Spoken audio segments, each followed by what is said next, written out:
Okie dokie. That's from Michael Griffin.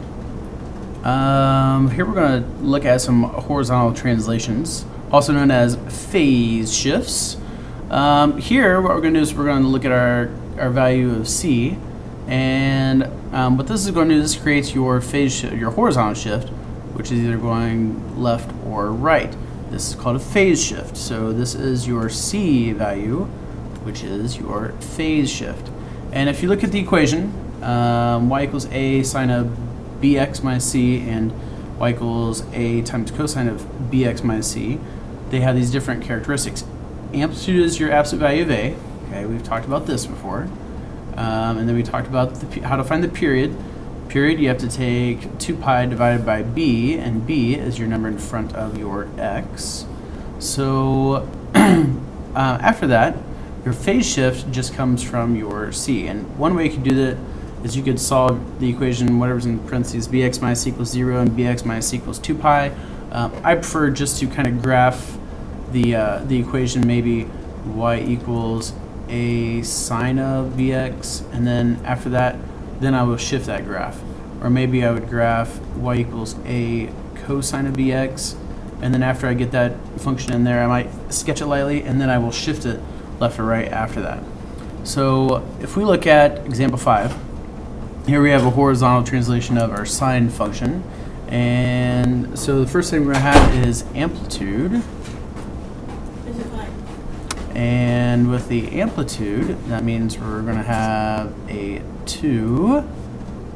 And then we have to find our period. So the period is your 2 pi over b. In this case, our b is a 1. So we're just going to end up having 2 pi over 1, which is 2 pi. And then finally we look at our phase shift. Your phase shift, that is your c value. That is whatever is back here all by itself. That is going to be right pi over 2. Alright, so now that we've figured out our amplitude, our period, and our phase shift, what we're going to do is, if we were to start our graph here at 0, and then we would go to, I'm going to skip over here to pi over 2, then we'd be at pi, 3 pi over 2, and then 2 pi. Well, since this whole graph is going to actually be shifted to the right by a pi over 2, what I'll do is I will graph the first function. Now notice also your amplitude is 2, so we're going to go up 1, up to 2, and then down to -1 and down to -2. And what I'm going to try to do is I'm going to try to graph this here, like if you graph it normally, and then try to shift that. So if we start at 0, because this is a sine graph, so we're going to have an S shape, end at 2 pi. Here's your third point in the middle. Halfway between 0 and pi is pi over 2, and that goes up 2. Halfway between pi and 2 pi is 3 pi over 2, so this goes down. This is going to go up. Down through here. That's a horrible line. Going back up. So this is your normal sine curve without a shift. Now what I'm going to try to do is, maybe, nope, won't let me do it, of course. What I'm going to do is, this graph is actually going to be shifted to the right by a pi over 2. So we're not going to change anything, except we're just going to move all of these points to the right a distance of pi over 2. Okay, so this goes to the right pi over 2, this moves to the right pi over 2, this moves to the right pi over 2.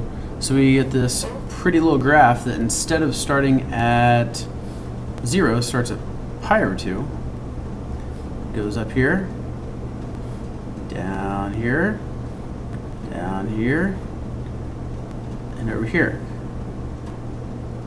Whew, that went very good. Let's redo. So this goes up, goes through this dot, down through 3 pi over 2, down at pi or 2 pi, and up. So what I'd recommend doing is you either need to label this as y equals 2 sine of x minus pi over 2, or what you're going to have to do is you're going to have to go through and you're going to have to erase all this pink graph, which could be a little easier for you than for me, just because I don't want to mess up all my other pretty drawing here. through over here, and then up, and then this way, and there is your nice little graph. So that is how you graph with a horizontal translation. Okie dokie.